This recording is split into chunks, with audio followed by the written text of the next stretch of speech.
Hi everybody, it's Jenn from March 8th, 2022.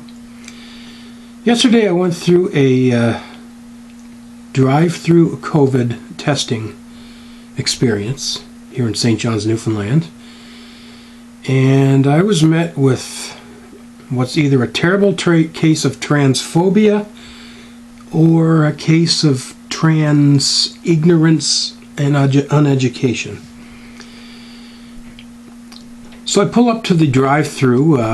It's almost like going to a fast food place. You go up to this box and talk into the thing and place your order, and then you drive up to the window to actually get your test.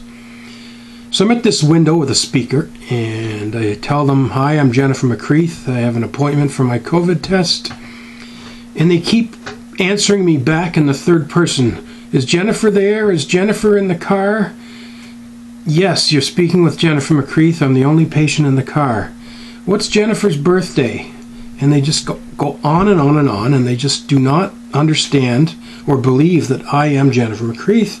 They don't know that I'm trans, even though I've asked that this be notated on my tombstone data, so that if people have to deal with me, they know up front, whether it's the healthcare system or I do this with the banks as well. And there's another one out there. I put a video about the banks. 10 years ago, there was a lot of lack of education about trans people, but we've come a long way. There's education, there's sensitivity training, and by now everyone should know that just because you hear a deep voice does not necessarily mean you're talking to a man. I know, Kitty, isn't this terrible? You could be talking to a trans person, you could be talking to a non-binary person. 2022, it's unacceptable that a government employee would not be trained on trans issues and trans sensitivity. So I got to call you about Eastern Health and then go right to the top. This is on you, Minister John Hagee, and you, Premier Andrew Furey. And I'm also going to point the finger at my community, LGBTQ, St. John's community, Newfoundland community, all these pride groups, all these national organizations who have charitable status, EGAL, PFLAG. My cat's here. Hi, Dash. Say hi. Meow. Even that local one. We got a new charity here. Quadrangle. I think that's what they're called, Dasher. Dasher, you're blocking the camera. We still don't know a thing about trans people here in St. John's, Newfoundland, to the point where a trans person has their identity questioned. Hello?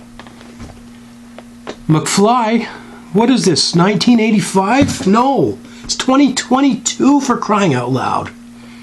And we can't train our healthcare professionals a little bit of trans etiquette. If this ever happens to me again, I'm going to the Human Rights Commission. I'm going to get myself a lawyer. I'm going to sue all of you, including you, Hagee, including you, Furey. Because this is not right. It's tough enough to be trans. Heck, look at my videos. I can't get a job. I've had 25 job interviews. Nobody wants to hire me because I'm trans. Now I can't even get a COVID test properly because people don't think my voice sounds feminine enough. But guess what? The healthcare system won't pay to fix my voice. No, that's cosmetic. That's on you. You want to change your voice? It's too bad. The irony, it's International Women's Day. And our own Minister of Gender Diversity, I don't know what the ministry is called, but Pam Parsons is over there talking about how great the Newfoundland government is for women's issues and how they're open and accepting of LGBTQ community and all this sort of stuff. Heck, she even gave a job to a trans person. That's another video coming up, by the way. But guess what? We don't appreciate trans patients. We question their identity because we don't think their voice is feminine enough. Enough is enough. I've been doing this for 15 fucking years. And I'm not going away. You think I'll just get up and leave and go somewhere else? You're wrong. A job needs to be done here. And we got to get it right. I'm not leaving until We have equal, not just in legislation, but legitimate, in practice, equality for trans people in Newfoundland and Labrador. And if you Liberals aren't going to get the job done, I'm going to find another party and work with them to beat your ass in the next election. You can believe that.